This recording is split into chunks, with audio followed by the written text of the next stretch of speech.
A very pleasant day. It's time for IRSC's Startup Talk with Tom Kendrick. Good evening, sir. Good evening to you, sir, and good evening to everyone out there. Welcome to another segment and installment of Startup Talk, the show designed to assist and help Treasure and Research Coast residents who want to start, grow, or accelerate their business. And I always say what a great place it is to start and own and operate a business here along the Treasure Coast. We're also going to spend some time during our 1 hour to highlight and create awareness regarding the powerful and robust business assistance and support programs which exist right here in our communities at our very own Indian River State College. My name is Tom Kendrick Jr., and I'm the entrepreneur in residence at Indian River State College. And as always, our show today is powered by the Coleman Foundation. The Coleman Foundation is a private, independent foundation that focuses on entrepreneurial endeavors. Mr. Wyatt, how are things this evening with you? Doing well.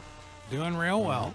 As IRSC manages to win for the 1,000th straight year in swimming. Right. Yeah, we're at 1,000. Well, I think we are. Yes, we're close. I thought it was 999, but so we've topped the 1,000 mark. 41 years for the men, 33 for the ladies. It really is amazing number. It really is. Yeah. They're going to have to build a bigger gym. You know, they've got the years of winning on the gym wall, so they may have to build a bigger gym. We need a bigger wall. That's good rationale for it. Yeah. That's right.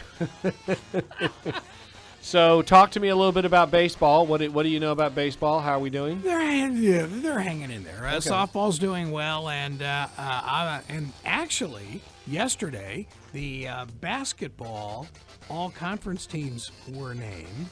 And, we did not exactly have a stellar year because of injuries. I mean, right. We lost two guys right away.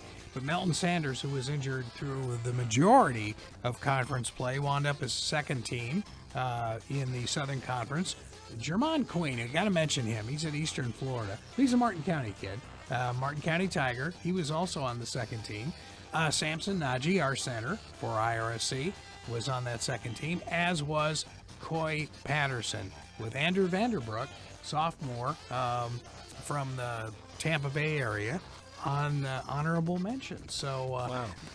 This is a phenomenal number of players for this team. So congratulations to all those guys, and especially swimming and diving. I mean, yeah, absolutely. It was off the charts. Where was the swimming and diving championship this year? Well, the Philadelphia this year? The times are a little slow because they had to swim through the snow in Buffalo. But no, yeah. I joke about that. But, was it actually in Buffalo though? Yes, it was at. It's an unbelievable facility. Obviously, it's all indoors, right. And apparently, from what Scott was telling me, the athletic director at IRSC, it's going to be alternating. So even years, it's going to be here, which means 2016. We'll have it here next year. Okay. And then it'll be back in Buffalo the following year. So, yeah, kind of cool. Well, it'd be kind of fun to have it back here I guess, next year. Yes, so, yes. I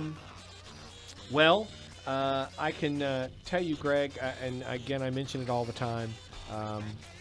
Back when I was in business, I look back on my time in business and along the Treasure Coast, and I look at the resources and programs that I have the privilege and the honor of working with at the college, and am very confident when I say I should have taken the time to become engaged and get involved in these assistance programs, business assistance programs.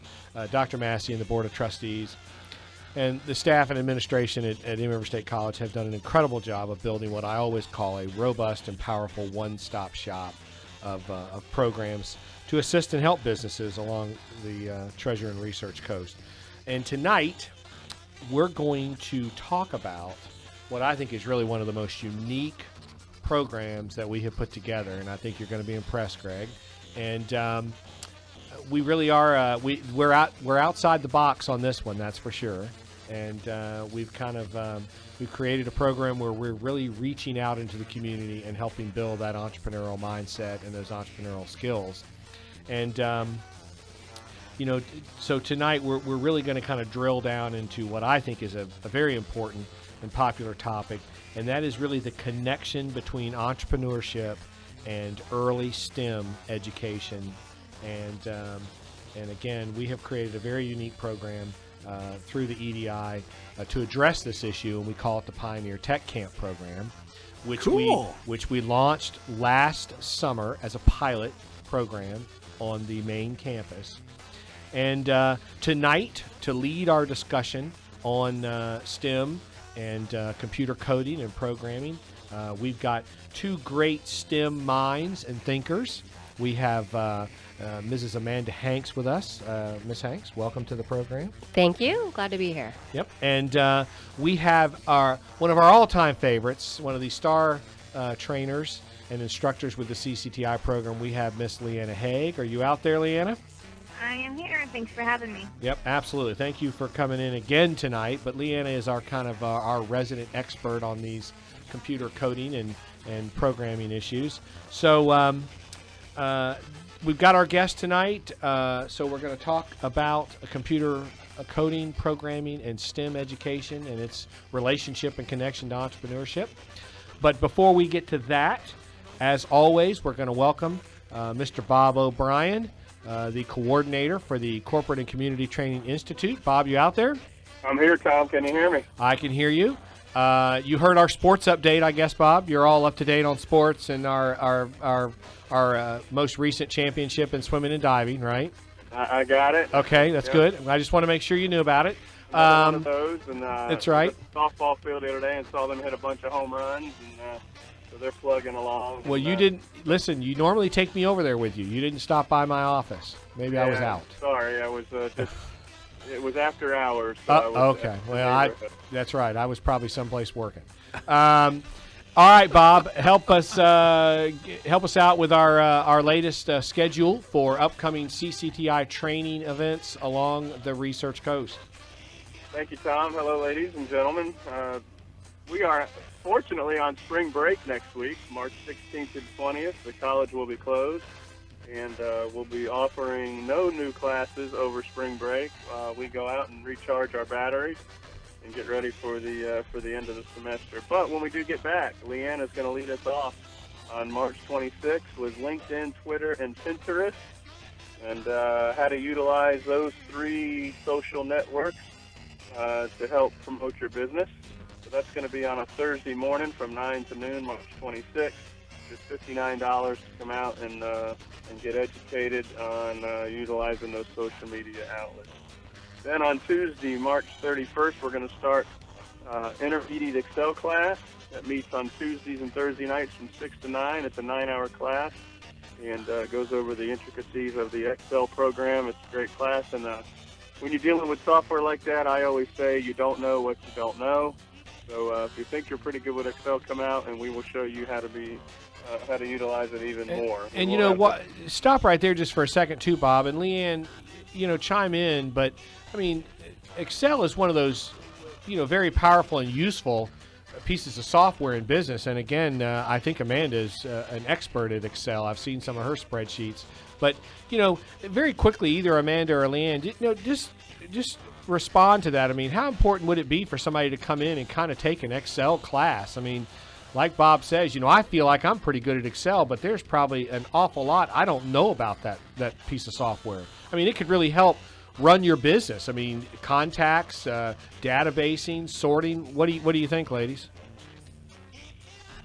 Well, I'd recommend use of Excel just for working with a lot of tools that you might use, like Constant Contact. You might export files out of LinkedIn, or you might, keep track of customer emails that way, and then import them to a tool like Constant Contact or MailChimp, and then utilize that to send out emails to your customers. So, that's probably the most efficient use of Excel that I usually recommend for my customers. And it might take a little training for an individual to get to that level of sorting and using it for database management. Figuring out how to do exports, figuring out how to, organize the spreadsheets and get them into a format that Constant Contact or MailChimp or whatnot would want. Right. The way to use it. Amanda, your thoughts on Excel? Hey, it's a lifesaver in terms of not having to carry a calculator anymore. Interfaces with your QuickBooks, with most small businesses need an accounting system. So for me as an engineer, numbers, it works for me. But Well, there you have it, Bob. A little testimonial for your Excel class. So I use it in my world as a coach too, whether it's Little League or travel baseball, or even when I coach at the college level. We're able to use it for stats, to put in the new numbers, and you've got percentages and batting averages and everything right there for you. Yeah. I think it's a great program, and the more you know about it, it becomes even better. There's always, you're sitting in the class and you learn that, and you say, I didn't know it could do that. It's funny. Funny, Bob, you mentioned that. Mike Thomas, who does our high school games, has got a brand new program. It's an Apple program, and it's a baseball spreadsheet.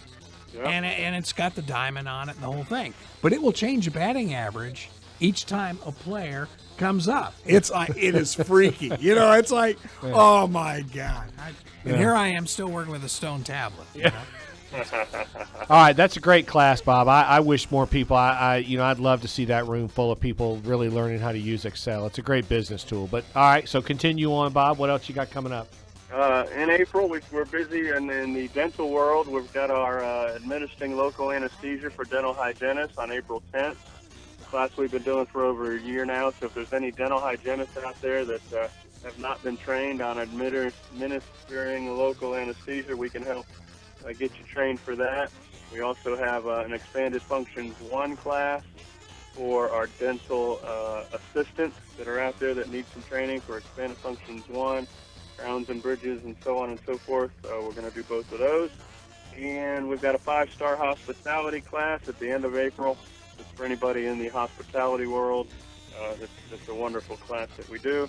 And then Leanna finishes up on April 16th with mobile marketing to smartphones and why email is still important. So our fifth and final social media class of this series. So a lot of things going in April. We're excited about finishing the year strong. And remember, go to www.irscbiz.com. That's irscbiz.com for a whole list of all of our open enrollment classes. All right. Bob, doing a great job out there providing this community with some very useful training. We appreciate your support and what you do for us in the community. That is Mr. Bob O'Brien. All right, head back to the baseball field, Bob. All right, thanks. Have a great show, gang. See you, man. All right, bye-bye. All right, so let me tell you a little story. It's my time to tell a story tonight. One of the first clients I got in the incubator was a mobile app client. And they were working on a mobile app that was a communications app. And so new to that kind of territory. Now, and remember, I come out of the Tandy 1000 generation. That was the first computer I ever had. You folded the little front down, the keyboard was there, and the screen was about 4 inches by 4 inches. I still have a hand crank on it. Yeah. So new to all this mobile app kind of generation. So I took the time to do some research, and I came across this incredible website called code.org. So I clicked around and searched around on code.org a little bit. And what code.org was basically promoting was the fact that we do not teach enough coding to our middle school and high school students. And they had some statistic regarding jobs that went unfilled because we didn't teach coding to our youngsters. I think that don't quote me on this, but I think it was somewhere in the neighborhood of 7 million of the highest paying jobs go unfilled in this country because we don't have folks that understand and are can really are proficient at coding. So that led me to come up with a little bit of an idea. And in coming up with my idea, I came across another great article. And the title of the article was Recipe for a Successful Startup, 1 Heaping Spoonful of Computer Programming. So I came up with this idea to create a tech camp program for middle schoolers to introduce these students to computer coding, computer programming, robotics, really bring in what I consider to be the building blocks of entrepreneurship. Really my theory and my goal was to truly reach out to the youngest minds in our community provide them with this kind of building block type of education, with the idea being that if we did that and we really provided some serious, meaningful curriculum in a fun environment for youngsters, but some serious curriculum, you got to ask yourself, who shows up at IRSC in 4 years, 5 years, 6 years? Sure. I mean, does the next Mark Zuckerberg show up? Does the next Bill Gates show up? You don't know. You just don't know. If we really begin to offer our students along the Treasure Coast these kind of serious building blocks for entrepreneurship. So, with that, we created the idea of the Indian River State College Pioneer Tech Camp program. It'd be a summer camp. We bring kids in, day-long camps, and we'd run them through this curriculum in a fun atmosphere, get them a chance to see the campus, be big kids, spend some time on a college campus, take them on some tours of the great facilities, incredible and impressive facilities. So, great idea. I have a lot of great ideas. Yes. But a lot of my ideas, we have to go build on those ideas. So really what I was missing was the curriculum piece, which was really the most important piece. We could put the rest of it together, but we really had to find that curriculum. And one day I get this phone call from this young lady, Amanda Hanks, who is with us tonight. And Amanda says, Tom, I own and operate a business. And she has there's even more to the story, which we'll talk about a little bit. But I own and operate a business, and I teach computer coding and programming and robotics. Well, after I picked myself up off the floor, I said, well, what do you need? Well, I'm looking at opening up a business and getting started and promoting what we're doing. And I said, we need to meet. So we met, and of course, the rest is history. Amanda was the missing piece, the most important piece. She brought the curriculum to the table. We formed a partnership between IRSC and her company, the E in STEM, and we launched these Pioneer Tech Camp programs last summer. So with that, I will like to reintroduce Amanda to the show. Again, Amanda is the founder, owner, and operator of a company she calls the E in STEM. The E in STEM is an engineering educational services business that specializes in STEM enrichment programs for children in grades K through 12, and she is located right along the Treasure Coast. And welcome to the show, Amanda. Thank you. So, again, I guess let's just kind of start with a little bit of the background, Amanda. Just give us a little bit of your background and your professional history. Well, I'm not sure our callers know some of these acronyms. You know? I've come from a world that's used to acronyms, but STEM we live with them at the college every day, yeah. Right. So if you're not in education, though, believe it or not, a lot of parents even don't know, stem cells. They're thinking Right. stem of a plant.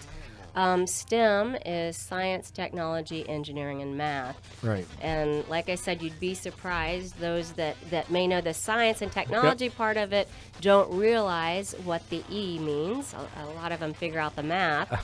So when I announced that I own a business called the E in STEM, I get a lot of strange looks. And they don't want to ask me, but you need to go ahead and I need to explain.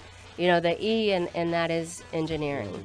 So, while I provide STEM programs, personally, I'm a professional engineer.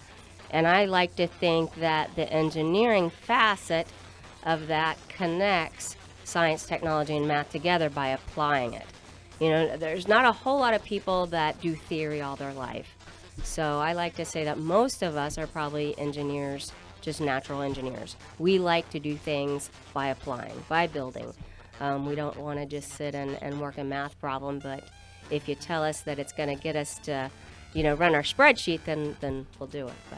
So the E in STEM is my business. One of the facets of my business is engineering for kids. And that's the program that we're talking about tonight.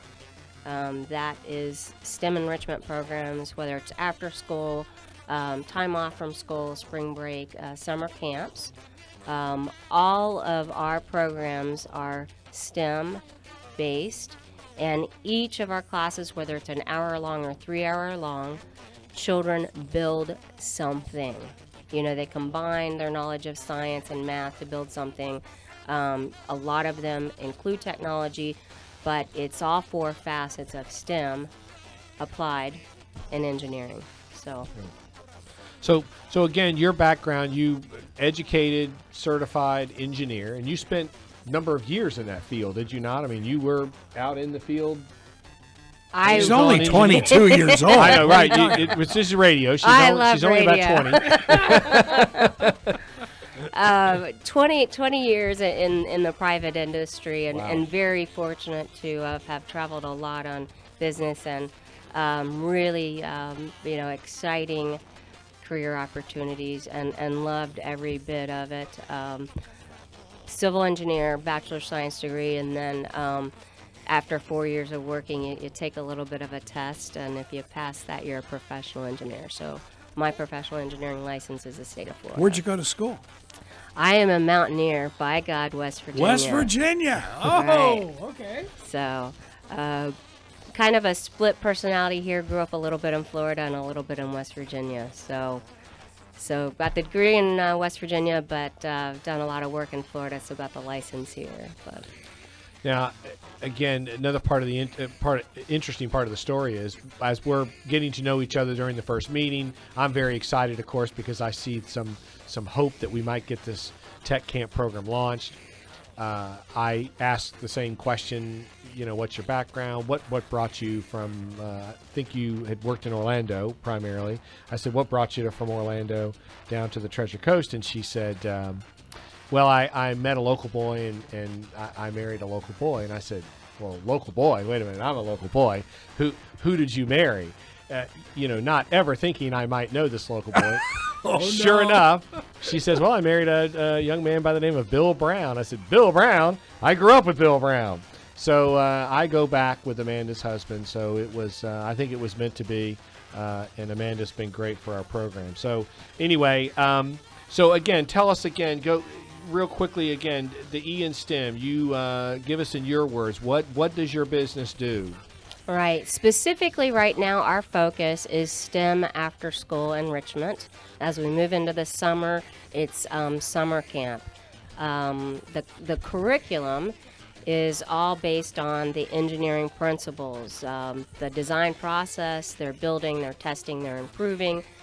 So specifically what we're working with the college on this summer, Pioneer Tech Camp, we focus on robotics and computer programming on a children's level to introduce them to that concept of asking and brainstorming, and what I think the current trend is really problem solving. Right. We're trying to get out of that memorization education format and go into problem solving. Even if you're in liberal arts, you're still going to need in the future problem solving skills, not just memorization. Right. So that's really what our, whether you're taking our after school class, I just came from St. Anastasia, we're building robots that have a mission to Mars. That is a relevant topic because there are actually rovers on Mars right now. So last week they learned how to make a robot that could take a selfie while it was drilling for soil samples. Wow, that so is cool. a true story. So if you go online right now, the Curiosity rover is on Mars taking selfies and drilling for soil. So what we do in that type of a class is they learn a little bit about science. We talk about Mars and how we use solar panels on Mars to power equipment. We obviously use computer laptops and programming and technology robotics. How old are the St. A's kids? Right now we're focusing on 3rd through 8th grade. So 3rd? Yeah. They would, believe it or not, we start them, and most of them are ready. Like I said, my granddaughter's 4 and she knows how to work a remote and is pretty close to being able to work a laptop. So you'd be surprised. Now, as we continue on here, I want to also point out another very interesting part of the story, which is really quite impressive too. But I wanted Amanda to tell the story. As much as I'd love to tell it, I want Amanda to tell it. But what happened was, we had, as you know, Greg, because you've attended last year. I think you've attended both years. We have our entrepreneurial conference every year, our entrepreneurial and small business conference. So, unbeknownst to me, in the 2013 conference, Amanda attended the conference. So, Amanda, you can kind of pick it up from there. Okay. And That's really probably where this story starts to take the evolution towards STEM. I was working for Wyndham Hotel, loved building hotels across the country, and stayed in Orlando because I got on a plane every weekend and came home Friday or Saturday night, depending on how much snow was wherever I was, if I could get home. We now have 2 granddaughters, so I said I really would like to spend more time at home. You know, how am I going to have a job in Vera or Fort Pierce? So looked, into engineering and talked to my husband, and I said, I've done engineering all my life, but I've really had a lot of college students that I had hired from UCF and some other places, and I really enjoyed the last couple of years getting to mentor some college students and doing their internships. I said, man, I'd really love to do something with college students, or, trying to get, more girls, quite frankly, into engineering. He said, look into the small business system. So I'd done a little bit of that. And honestly, it just happened to be on the internet. And I said, boy, I have some time, free time. Let's see what I need to do. Ended up attending the conference. And I think probably built my knowledge of, I think I could do this. So I was I call it on the fence. That was what had me jump over the fence. So it was a very positive experience. There were definitely some female business owner role models there. That started the whole. I usually have people jump off a cliff after they meet with me, but at least Amanda got off the fence, and This is awesome. Yeah. So basically, I think again, she came in and she said, Tom, I was inspired at the conference, and it really set me off to start the business. So she started a business that we ultimately would need, and it became a partnership. I wish I had known she was in the audience that day. We could have gotten this done a whole lot faster. I had to agonize all those months, wondering where I was going to get this curriculum. So that's kind of how this relationship came together, and it really has worked out very well. So let me. I want to go back and just talk, because I want to get Leanne in here. But when you don't have to dig very deep to really understand that this STEM education and the robotics and the computer programming are really a big part of entrepreneurship. It's really the connection is there, and that first website I went to, coding.org, basically told the whole story. But I think even President Obama at some point had mentioned in one of his State of the Union addresses, spoke about the need to promote STEM education, preparing students, and I think Amanda just talked about this, preparing students with those skills for the new economy, problem solving, critical thinking, science, technology, engineering, and math. And so again, I just saw it as really as part of our creating this pipeline of potential new entrepreneurs. And there really is a growing community of tinkerers, inventors, and entrepreneurs who are building things that one day really will become these household products. And we've got to foster that. We've got to give them the tools necessary to continue that. And frankly, again, I go back to what coding.org, the site, talked about, was the problem is the U.S. really needs a lot of these folks with these skills to really to fill the expansive number of available positions at nation's technology companies. And if they can't fill one of those positions at a technology company, they may start a technology company, because frankly, as we've talked in the past, it really is entrepreneurs in this country that birth the new. Every new idea, every new product, every new service at some point came from an entrepreneur. They create all the new net jobs in this country. In fact, according to the Kauffman Foundation, they create about 3 million new jobs. And of course, they create all the new net wealth in this country. So we've got to provide this kind of education, and we've got to start it early. So again, why is what you're teaching, Amanda, so important to these young people? I mean, kind of help me out with that as we've talked. Well, and we can start quoting statistics. As an engineer, I'm probably going to do that too much, but let's just take Asia. I think U.S. right now is about 24th in high school scores of science and math. We're 17th to the 24th. Asia, Europe, starts most of their children in kindergarten with technology related to STEM. In the United States, we're lucky if they get into it in sometime in middle school. Typically, it's high school, and then it's alternates options. So the other thing is, eventually, we want your kids to get out and hopefully get a job. 80% of where they need to be looking for work is going to be STEM related, especially if they want the higher salaries. I think STEM jobs in general, you're going to bank about 25% more. So that's the reality that we all like to know about. Well, like China, Japan, India, they really, really emphasize that. Oh, yeah. Well, and we're importing and training their students, and then they're going back to their countries. So, we're losing some of that. And I think that's attributable to probably, elementary schools and middle schools have a pretty rigid curriculum that they need to get through with. So I think we're going to need to start focusing on some enrichment or some other opportunities to introduce different STEM concepts. And I know that's a real hot topic. Common Core and some other things like that play into that. But. So, again, the connection to entrepreneurship, and I want to go back to one of these articles that I found, recipe for a successful startup, one heaping spoonful of computer programming. And it did. I couldn't believe the article when it popped up, and I began to read the article. But it really talks about, how the role of computer programming in a startup. And when you ask people, when you say, if you were in a room of 20 folks and you said, who in here knows how to code, you're not going to get a lot of hands raised. Certainly one in this building. But and this is where we can kind of bring Leanna in. I want to, but as this article points out very clearly, and it's true, and we've talked about this before, but, your startup, any startup's going to have some sort of web presence. You need to have somebody write the code for the website.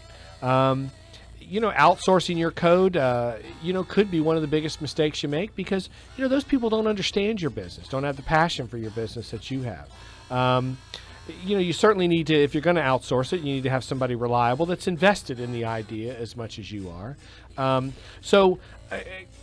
of talk to me a little bit, Leanna, about my Tandy 1000 generation, Leanne.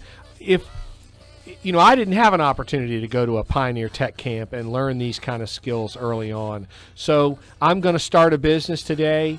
I mean, how important is this coding and programming thing for me? Well, I would say the good news is that, the younger generation, or, maybe even somewhere in the middle, has provided an open source application. And open source just means that a lot of different coders are able to contribute to one application that makes content management of your website. So when I say content management, I mean, blogging and updating your website and things along those lines. In an easy format, so that way you don't necessarily have to know how to log into the back end of your website or know how to, write HTML code or PHP or CSS or any of that stuff. You can actually use a platform called WordPress, and it's structured to be friendly for the search engines, and you're able to, if you know how to edit, Microsoft Word, then you're going to be able to navigate and operate WordPress. So that, it kind of gives you some of that ability to manage your website that you might not normally have had. But that being said, you're going to have a lot more power and ability within that content management platform of WordPress if you know at least a little bit of code. So, for those people that might be, not necessarily in a place where they want to go out and learn how to write script or whatnot, it does exist. But, it does kind of give you the ability to still be able to manage your website on your own without having to rely so heavily on a web developer or someone along those lines. But again, and we've talked about, we've even touched on this in this show on a couple of on an earlier episode, you and I, but startups and new businesses really have to be engaged in this space of their business. They've got to understand social media. They've got to understand their web page. They've got to update web page, or as you have taught in a class that I have attended, web pages die, and they don't die a slow death. They die a very quick death. Is that not true? Very true. I mean, you only have a couple seconds to get somebody's attention when they visit your website. So not only do you need it from a user interaction standpoint of somebody, visiting your website, you need to constantly be updating, but you also need it from Google's standpoint, because Google loves fresh content.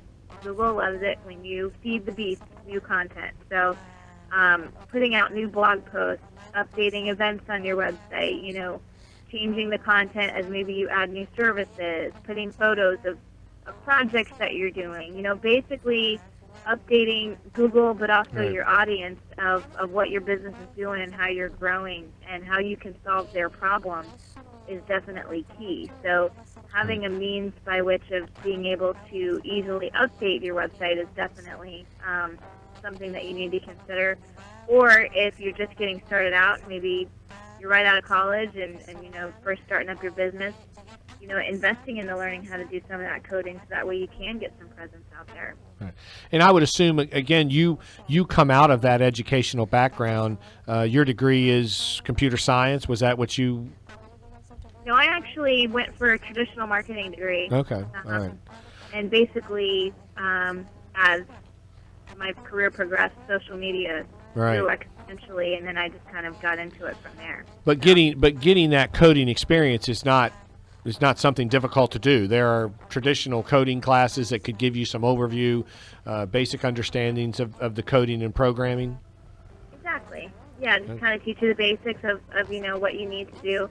And, even if you end up, taking the content management softwares out there like WordPress and utilizing them to manage your website, knowing how to do a little bit of HTML and PHP and all these scripts and things is going to definitely help you, because you're going to have a little bit more power in the management of your website. Right. Okay. That being said, you don't have to know those things, but it's definitely beneficial.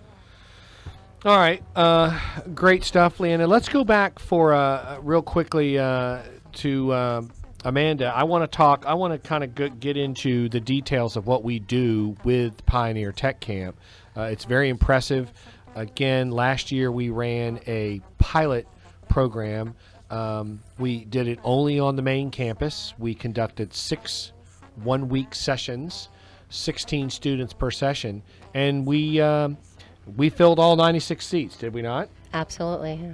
So it was very well received, very popular. All the parent and student evaluations came back positive. They really were happy with what the student. In fact, I had an individual approach me today and say, "My daughter can't wait to come again this summer. Are you doing it again?" I said, "Absolutely. In fact, we're getting ready to talk about it tonight." So again, kind of how much time have we got, Greg? Have we got some time? You got a little time. Okay. Go through a typical day of the Pioneer Tech Camp that you're taking the students through.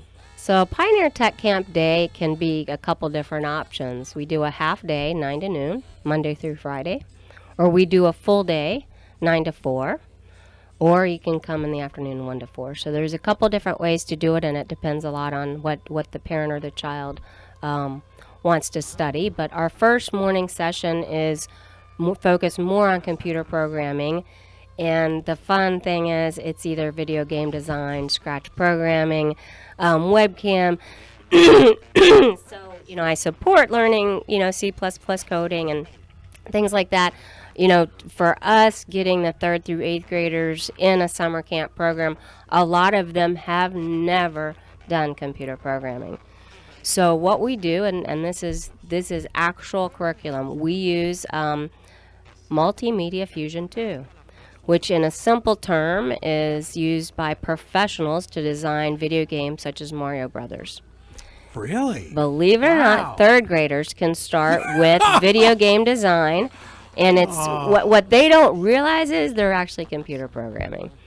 So the creative part of that, which I think appeals, a lot to the girls, and the guys just want to play the games. But each student has their own laptop, and each student from Monday through Friday works every morning on their video game.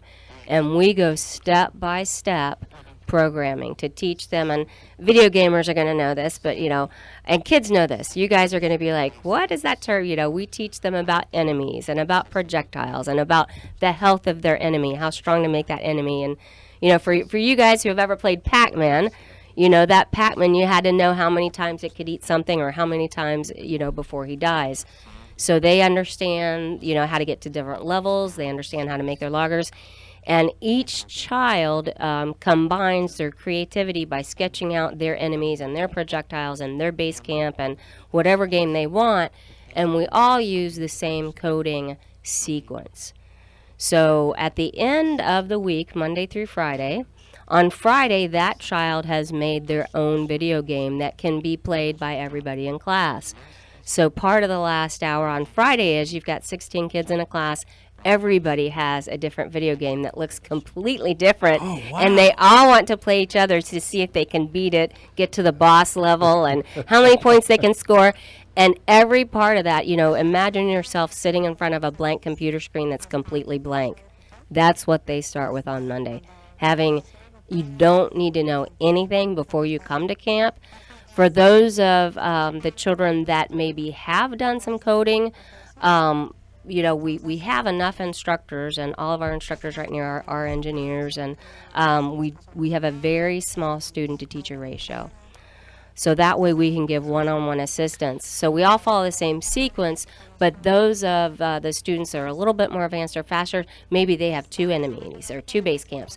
So, the beginners over here, and they're going at their pace because maybe they're designing the picture for their enemy. Sure. So they're literally having to, pick the colors and pick the background. And these kids over there who understand gaming a little bit more, we're taking them on to a higher level, but we're all kind of on the same page day by day. And each day, they have, I call it instant gratification. This is the era of instant gratification, especially children. They want to be able to program 2 lines and see their missile blow up, And that's exactly how this programming works. We do X and Y 2D coordinates, so it's not a 3D, so it doesn't get that involved. But each step we do after about 30 minutes, they see what their programming produced. Instant gratification, but it reinforces literally, again, we're still using science, we're using a whole lot of technology, engineering applies it, and we do have to do some math in there to get the counters to work and the health of the enemy to, so they have to grasp some basic math. But by Friday, I'll show you 16 different games, and you would, first of all, never believe that they were made by kids. Second of all, there's not one game in there that looks anything alike.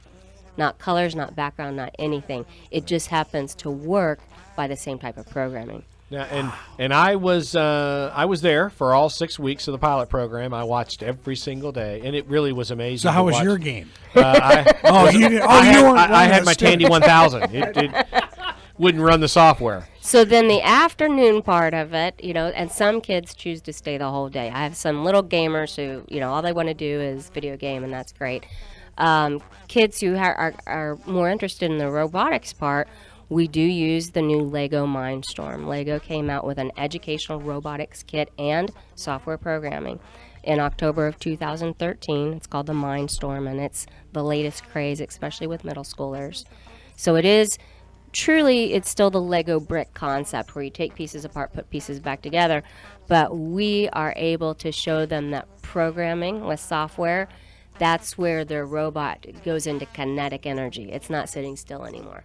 That potential energy where you just build the Lego bricks and it sits there changes to kinetic when they plug it into the computer if they've written their program right. So we do all kinds of, we play basketball and hockey and golf, and we start with the basics on the first day. So again, children that have never done robotics or never done programming in the afternoon, they start with the basics. And each child has their own robot, their own kit, so we work individually. At the end of each day, though, there is a challenge where we're actively teaming up and grouping together. And they are in pods, So they cross communicate. Hey, how did you build this and how did you build that? So we really focus on brainstorming, teamwork, and logical testing and improving, where that concept of failure, it doesn't equate to a grade system anymore. It's kind of funny, because we as teachers build too, and we like to show them that our arms are falling off. It's funny because we get to go back and rebuild it and test it again, and maybe we wrestle or all kinds of different ways to reinforce that failure is an option in our class, because that teaches you how to improve your design. You go back and improve it and test it again. So now how old are the kids who are working with the robots? Okay, so they start in the 3rd grade also. So both of these classes, you can start in the 3rd grade. We do separate out the ages, so we go keep it kind of elementary school 1 week, and then the middle schoolers. And the middle schoolers still, again, may not know as much. They just move at a faster pace, so they can do a little bit more of the challenge every day. So we did in the pilot program. We went 6 weeks, and we did all those 6 weeks in Fort Pierce. We kept it close to home so we could monitor it, so we could track it. Make sure we had all the right pieces of the puzzle. This summer, summer of 2015, which is coming up, our goal had been, if things worked out in Fort Pierce, that we would take this show on the road. So this summer, we are basically offering multiple weeks across all 4 of the branch campuses of Indian River State College. We're going to do 2 weeks in Chastain, 2 weeks in Mueller, 2 weeks here on main campus, and then we're going to do a week actually in Okeechobee. Wow, that's awesome. Every campus. That's great. Yep, every campus, and we are going to actually the St. Lucie County school system has also approached us about bringing in some students actually from the school system. So we may actually create some additional weeks here in St. Lucie County to partner up with the St. Lucie County school system. So they looked at what we did last year and thought it was meaningful and thought it met their their criteria for STEM education too. So the program, by all accounts, last summer was successful, and a big part of that was due to Amanda and her work and her knowledge of it. And let me let me chime in here, because I mean I had great fun. I probably have more fun than the middle schoolers, but it goes back to my focus of trying to foster high school and college students in STEM careers. So we were able, and that's a primary focus of my personal business, is to get high school students engaged in, a track where they go to college and they have an opportunity to get paid. I had to work my way through college, so we found a couple of great candidates from Fort Pierce Central. They did dual enrollment at IRSC. Right. Okay. So those 2 kids were really the foundation. As good as I am at video games, these guys are so creative in the way that they teach, and the children really gravitate toward them. I think they still, children see me as still the teacher. I'm their mom, I'm the teacher. This is like their peers. These are 18-year-old kids. Right. They already did dual enrollment. They're now at UCF Electrical Engineering, FAU Computer Science Engineering. Okay. I have a high school student right now from Lincoln Park Academy who's in the engineering program, and he's working on Sunday with me. So, that's really the next focus. And I was going to point that out, too. One of the great sidebars to this whole story is that Amanda obviously paid a real paying job. She hired 3 Indian River State. More than minimum wage. They were great jobs for the summer, but she hired 3 Indian River State College students who and obviously helped them earn some funds over the summer that helped them move on to the 4-year university. That was their dorm fee. Right. Both of them needed.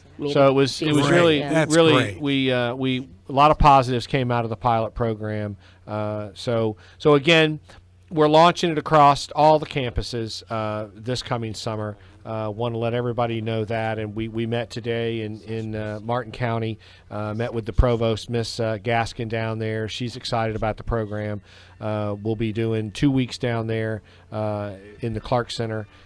So anyway, very excited about that. Leanne, let me come back to you very quickly. So what do you think of the program, Leanne? Would you like to have some clients that had come up out of this kind of education where you think they might be a little easier to work with? Most definitely. Most definitely. I think having an understanding of how things work, and like she said, it kind of makes your brain work in a different way. So kind of once you learn to think differently and think about building blocks and how things build off of each other, that's always going to help in understanding what needs to be done from promoting yourself as a small business. And again, Leanna, from your standpoint, I mean, how do you see the connection really between these computer skills and entrepreneurship?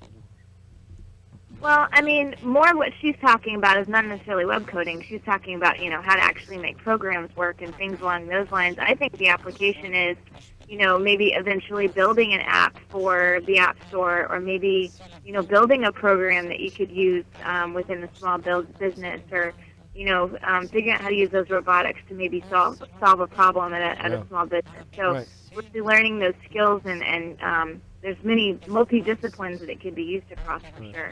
No, that makes a lot of sense. And as we wrap up here, I want to very quickly just take a short, give me the short answer here, Amanda. But you've obviously, successful engineering career, done very well. But looking back over your career in engineering, if you had this camp and this opportunity when you were younger, I mean, what might have been different in your career? Where would this maybe have taken you? I got married at 18, so that's probably the answer. I had a very, very short duration of marriage and worked and figured out that, when I was 18, I didn't have money to go to college. Right. So that after 2 years of working pretty hard, figured out that I could go to college and work my way through. So I think I would have gotten some scholarships and not had to work so hard. But these skills certainly might have helped you in your career as an engineer. I mean, looking back. Absolutely. I started with basic programming. So my first survey, it took me about an hour to code for a one straight line. Kogo survey. Right. So again, the point being that students in today's economy, this is exactly where you ought to have your middle schooler over the summer, learning these kinds of skills, because you would take this programming, you would have taken this programming straight up through your career. I mean, it would have been a building block for an engineering career. Every facet of what I do. Right. Yeah. Okay, well, listen, again, great topic. I love this topic of talking about the STEM education, its connection to entrepreneurship. I really enjoyed putting together these Pioneer Tech camps last summer, and we look forward to another round of them this summer. So I want to thank everybody for tuning in to another segment of Startup Talk. I want to thank our guests today, Amanda Hanks of the E in STEM, Leanna Haig of C-Level Marketing. And I want to remind everybody that the Business Assistance Program and resources and Pioneer Tech Camp that we talked about today are available through the IRSC's Dan K. Richardson Entrepreneurial Development Institute, engaged at every stage, even the earliest stages. So for more information on the EDI, its programs, and a complete listing of upcoming business training events, please visit www.irscbiz.com. As always, I want to thank Greg and our partners here at WPSL, WSTU, and WPSL TV, the Coleman Foundation, Michelle Abaldo and her team at IRSC's Office of Institutional Advancement. Thank you. Talk to you next week. See you next week. This is WPSL, Port St. Lucie, WSTU, Stewart, WPSL TV, the Treasure Coast of Florida.